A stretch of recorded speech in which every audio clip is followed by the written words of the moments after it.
වැස්සා හොඳටම ඉතින් දැන් අපි මේ පොඩ්ඩක් මේ ගියක් ළඟ නතරලා ඉන්නේ. ඔව් අපි හොඳටම නාලේ ඉන්නේ.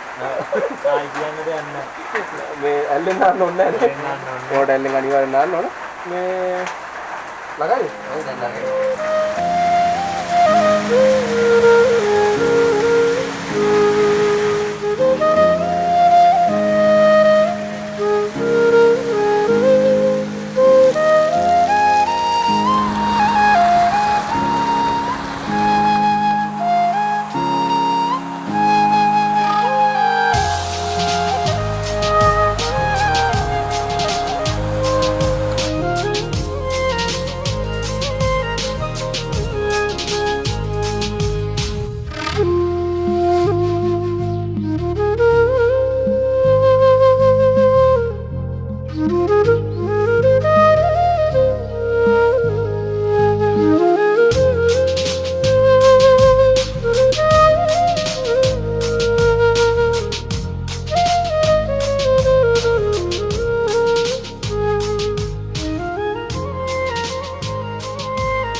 Ella Uda Ellටත් ආවා.